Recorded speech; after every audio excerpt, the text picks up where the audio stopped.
Welcome to the Businessmen and Women of Color podcast. I am your host, Ann Alston, and it is once again my pleasure to bring quality programs to all of you.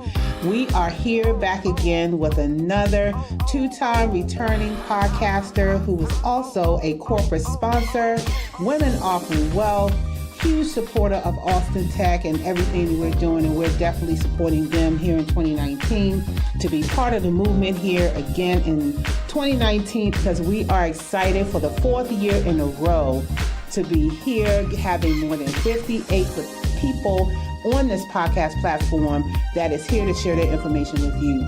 Just in case you didn't know, the purpose of the BMWC podcast is to not only unify people from around the world to share their industry information, but we are here to encourage you listening to their stories and helping you make a decision in your career or business. So make sure that you like, share, and vote for your favorite podcast participant. We have 7 awards up for grabs this year, and we would like for you to like, share, and vote so that you can keep your favorite in the running. And don't forget to take down information, contact these people if you have any interest in anything that they're doing in terms of what you're trying to do for your business and career.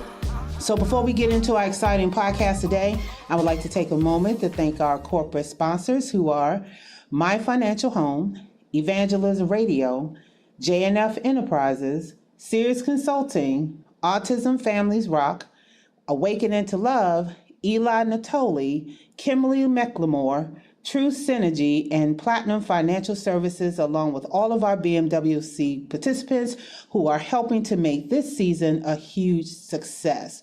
So again, I am very excited. My friend, my business partner, my corporate sponsor from 2018 back here again, Nicole Smith, President and Executive Director of Women Offering Wealth, which is a community, nonprofit, Maryland organization that helps people recognize their wealth principles. Since 2016, W.E.A.L.T.H has served in the DC, Maryland, and Virginia areas by providing monthly events and workshops geared around education and building resources through the organization Wealth Principles, which she's going to be talking about today. Nicole is committed to providing community-based activities that identify with the needs within the community and provide solutions with financial literacy, campaigns, support and empowerment groups, launching programs like Steps Against Domestic Violence and Economic Empowerment Series, and it goes on and on and on. She's just utterly amazing. So please welcome in studio right now, Nicole. Nicole, girl, how are you? Welcome to the podcast. Thank you, Ann. Thank you so much for having me on this great platform. Thank you. Awesome. So you know what, guys? We're going to have a link on her page so you can listen to her previous podcast. But in case you don't know, Nicole, introduce yourself. Talk about your past career and how you came up with W.E.A.L.T.H. Okay, so Women Offering Wealth actually started as a group of women who wanted to promote financial literacy within the community. And it was because of this passion that we all had of going into the community and actually really getting to know the community, knowing their needs and their wants and what their, what their troubles were, that we actually formed the organization Women Offering Wealth, because we wanted to provide not just the financial literacy part of helping the community, but we also realized that there were so many different things that impacted their finances. Their wellness is one, how they endure trials and tribulations another, how they give back with activism. Leadership is another. Speaking up for what you believe in is always great to actually have a part of yourself and how you see yourself within the community. Teamwork, how you actually cope and work with other people. And our last principle is health, having a healthy mindset and a healthy heart. Wow, fantastic. And so your background, again, is in insurance and other type of stuff. So you can briefly talk about your experience there. So my background in the financial industry, I am a licensed life and health insurance producer in Maryland, D.C., and Virginia.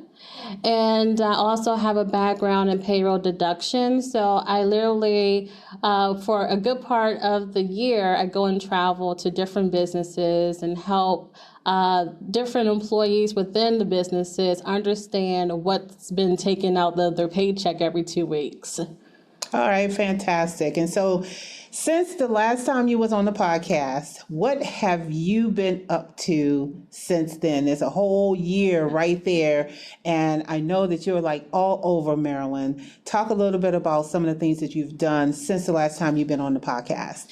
Since the last time we were on the podcast, because it was two of us, we have definitely tried to progress our partnerships within the community. And one of the things that we did since the last time is doing our Don't Be Fooled by Your Wealth series, which was a series that we thought that would be a great implement into the community to bring awareness when it comes to college prep and employment services, and also having an opportunity to see what type of home-based businesses is out there in the community.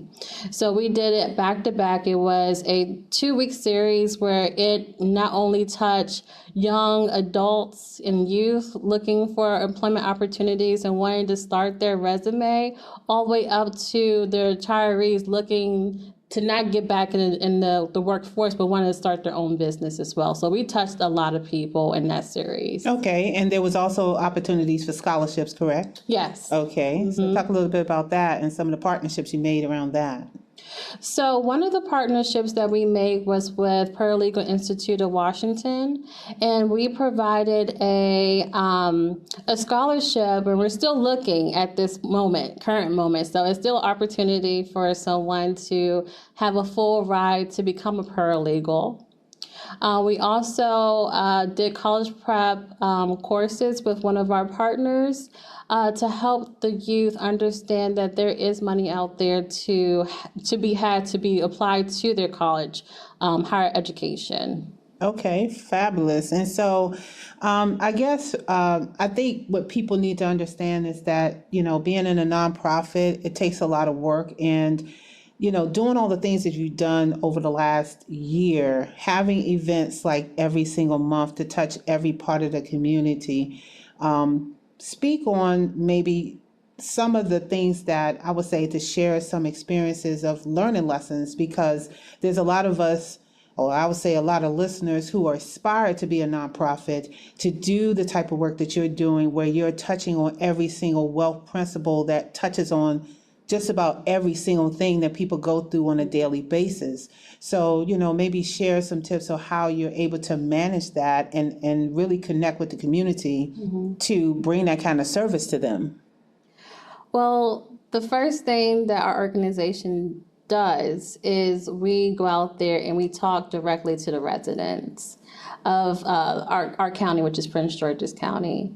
And we really get the sense of what is needed in the community, whether if it's more employment opportunities, and and in that situation, how do we do that? Well, we connect the employers to the potential candidates in a workshop or a seminar that we do. If someone is looking for a home, we directly provide what they need in a workshop so that way they can obtain those resources to buy their own home. So it's more of listening to the community, really hearing how and what's a concern of theirs, and making sure that we identify it in a way where we're literally creating workshops and events around their need. Okay, so talk a little bit about some of the fun activities that your organization engage in, because basically, what you kind of went over the first time was a lot of, touch and go with the wealth principle, but what are some of the fun activities that you engage in? Well, we do community events, and it's the opportunity for us to give back to the community in a really great way. And the reason why I say that is because it's all about the community and its resources and what's out there for them. And we're able to actually do these community events free of charge. And that's our whole platform, is that we want to make it a family kind of fun event where not only are they getting resources for themselves, but they're also having playtime with their family as well. So some of the community events that we were engaged in is our Night with Santa, which is an annual event that we have. We also have our annual Halloween events. And what's upcoming now is our Easter event, where we're trying to make it into a collaborative thing with other organizations and other partners and businesses in the community. So that way they feel like it is at home. But it's not really home, but it's away from home, right? Away from home? Yeah. Yeah, so when is that activity going to be in the Easter one? Now, the Easter one is April 20th. It's at the Bladensburg Waterfront Park, and it's from 12 to 7. 12 to 7. And okay. And so is this the first time you've done something of this magnitude? Because I think this is like the water park. It's huge. Yeah, so every year it gets bigger. And it's just because of word of mouth, and people really know that we are there definitely to service the community. So when they come out to our events, they know that they're getting something for the whole family to enjoy. Absolutely. So outside of all of this work that you're doing for the nonprofit, what does Nicole, the person, like to do? Sleep. I think we all get some sleep. Yeah, because, if you look at your calendar, I can see why you say sleep. But, I'm pretty sure that you like to do other fun things that, because I think work-life balance is very important. Mm-hmm. So maybe kind of talk about how you manage your work-life balance, because doing events every single month or every other month can take a lot out of a person. And so, how do you manage your work-life balance? Well, I think that for me, it's with having advisors and mentors telling me, Nicole, you need to relax and you need to take a day for yourself. And I'm starting to listen to them finally, finally listening to them, and actually understanding that, if I don't take care of myself first, then I'm not good for anything. Mm-hmm. So what I have implemented, especially before any type of workshop or seminar, is that I do follow my own wealth principles. I make sure that I meditate, and I make sure that I go out here and do holistic approaches to wellness in that sense. Taking challenges, I'm a very laid back type of person. So anytime that I have to actually challenge myself to go up and do something that I've never done before, or maybe I have a challenge in, that speaks towards, me bettering myself too. Okay. So I want to kind of go a little bit back in time about the wealth principles themselves. I guess they could probably go back to the previous podcast, but from you, I kind of want to hear, like, what was the really big motivator just to choose the wealth principles the way that you chose it, and how you kind of, your passion behind it, that's pushing you to do all this stuff. What was that thing that happened to you that kind of just said, I'm just going to do about wealth? And I know in your last podcast, it was about doing something more than money. Mm-hmm. But, I guess I'm just trying to, for the people that are listening, you pick these interesting topics of wealth. Mm-hmm. So I can actually start way back than the podcast. It started back in 2015, where I was involved in a car accident, and it definitely it left me bedridden for months. I had sustained a herniated disc, and just trying to get well myself and do it in a holistic route. It made me realize that life is definitely precious, and to take it not for granted. So I started to do different things to incorporate other people who had the same like-mindedness as me. So we went out and we did a lot of different things, just enjoying each other's company, and knowing that when it comes to things that we want to do in life. It's just about doing that. So when we came with the wealth principles, it's definitely, it was a lifestyle for us at that point, to seek out wellness, to seek out, how to, challenge ourselves, to seek out, how can we get back to the community and challenge ourselves as far as, having a voice within the community and doing that. Working with ladies is always hard sometimes. I won't say all the time, but sometimes. But it is a team effort. Okay. And then always focusing on our health. And the great thing that I like about the organization now, how it progressed, is that the women within our organization, I have so much utter respect for them, because they can come into a room and demand a room each and every, individually. Individual. And yeah. still have Powerful. so much to actually give. Okay. And, I might have a strength in one thing and someone might have a weakness in the next, but we're all coming together As teamwork, as part of your wealth to better principle. ourselves. Absolutely, absolutely. Well, thanks for sharing that. I like to deep dive in people's histories all the time, because it's always interesting to see how people transform. They transform themselves, and they go from one thing into another thing, and then something happens and the whole life shifts. And it's definitely an interesting thing, because a lot of people go through similar situations. And so that's what I love about this podcast, and having you support, is to really talk about the need. And you kind of touched on something about listening to what the residents want, and trying to provide that need as part of your wealth principles.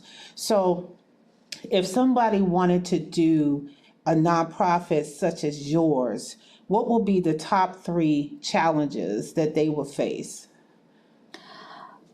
For me, it was believing in myself. 'Cause I'm coming from a financial industry, so financial for profit. You're talking about money here. To a nonprofit. So the automatically thing of digression into something else, or transferring into something else that you're not familiar with. That's a challenge in itself. Not knowing everything. It's okay not to know everything. There's people out here, you just have to ask. And I think that's what's the beginning of my challenges, is the hesitation of not asking.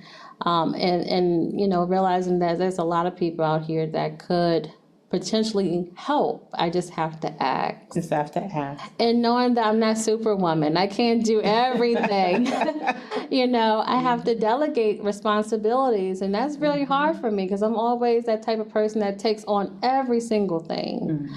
So a well balance of knowing what you can and cannot do as far as your strengths and weaknesses is concerned. Having people around you that support your mission. And That's really important. Yeah, and then also keep the mission in mind.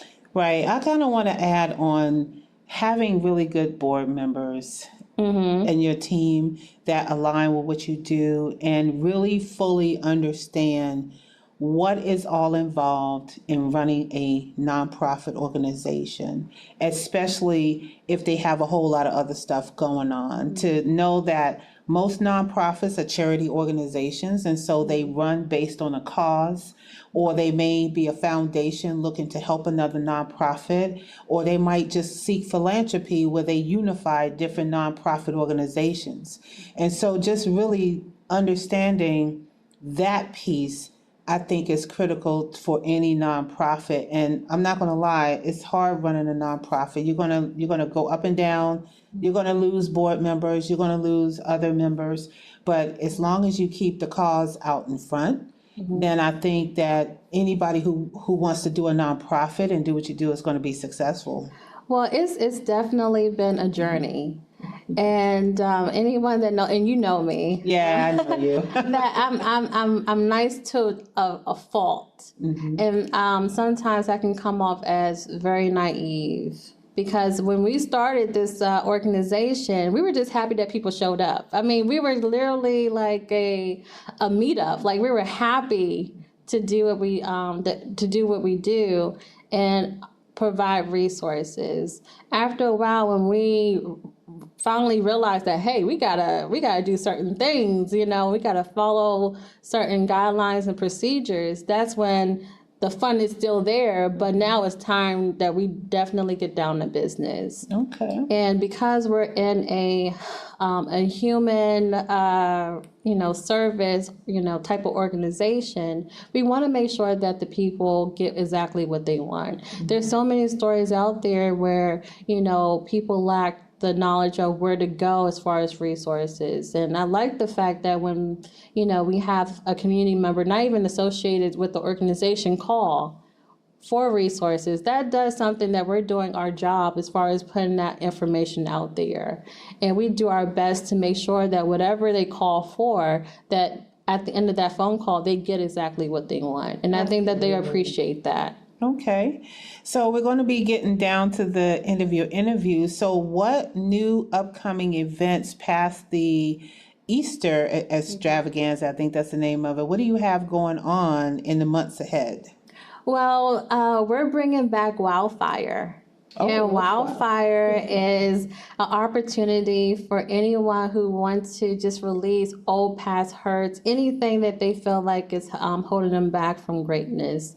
And we offer them an opportunity for them to come out to Watkins Park and burn whatever they want to burn. Oh, it can't be it can't be anything flammable. That's right. But like old pictures, or some books, paper. You can make a copy of something and burn it, or so that's very cathartic because you're releasing something that you feel has ties to what's holding you back. And recently, you guys just launched the Steps Against Domestic Violence program. Talk a little bit about that. Well, we started that program, and I didn't even know we started it, right? We wanted to do something to give back to the community. So we asked My Sister's Place if we can come out and participate and just talk to the ladies there. And while we were there, we talked to one of the ladies, and she said that domestic violence didn't start when he hit me. It's when my mom told me I wasn't good enough.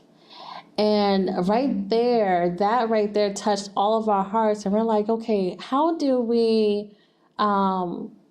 attack this? It's not what we automatically thought, abuse, like an intimate partner relationship, but it's someone that they cared and looked up to that started that trickle effect. So the Steps Against Domestic Violence was a way for us to, at any stage of your life, to come in and get the help that you need. Whether if it's counseling or preventative services, we were there to provide it. Awesome. You're doing fantastic work, Nicole. I have to tell you. Yeah, I just think you're amazing. I don't think I even have the energy to do the amount of events and the amount of activities and the amount of everything that your organization does. I think it's fabulous what you do. So I have one more question for you, and I ask everybody this question. So you're sitting here looking in my face in studio. I don't want you to bust out laughing. Okay. Everybody else get a pass because they're on the phone, right? So the question to you is, what do you need personally and professionally to keep thriving? And it can't be sleep because you already said that. Oh, okay. Okay, I can't say more sleep, okay.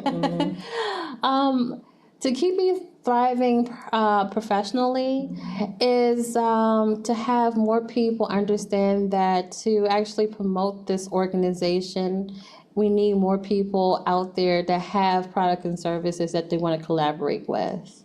That's definitely going to help us thrive because we're all about providing resources. So if you have a product and service that is going to help the community, we want to be a part of that. We want to know. We want to, collaborate with you so that way we can do something even better for the community. Personally, oh gosh, I would say to not take myself so seriously. I definitely, I definitely take myself seriously, but then I have to realize that, life is what you make it.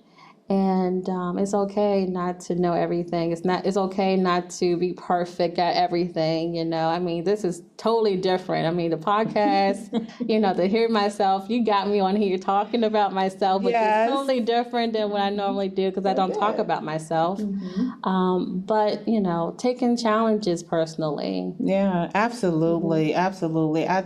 I think that anyone who's listening to this call right now will find that you have resources for just about anything: domestic violence, health, wellness, finance, home ownership, entrepreneurship, all kinds of stuff. Fitness, I think you had like a fitness workshop one time. So you're sort of touching on every aspect of people's lives, and that's basically what the meaning of wealth is. So give everybody your contact information so they can find out more about Women Offering Wealth and your activities that you're doing. Well, once again, our organization's name is Women Offering Wealth, and you can find us on Facebook, Women Offering Wealth, one year, and then we're also on Instagram too. And you can also check out our website, which is www.womenofferingwealth.org. And you can also email us at womenofferingwealth@gmail.com. Okay. Well, thank you so much, Nicole, for being on the podcast today. It is always a pleasure having you here and supporting Austin Tech and the BMWC and being a 2018 corporate sponsor. I want to also encourage people to please like, share, and vote if you like this interview and you want to see Nicole. Please like. That's right. Like, and vote. But that's your vote. You got to listen to the podcast to the end and you got to hit like to cast your vote. And also make sure that you share the information so that we can keep the promotion going for organizations such as Women Offering Wealth and other organizations that are serving the community. You definitely want to do that. Also check out 2016 through 2018 podcasts if you have a moment, and reach out to these people because they are businesses, speakers, and authors. And with that, Nicole, my girl, thank you for being on the podcast. Thank you for having me.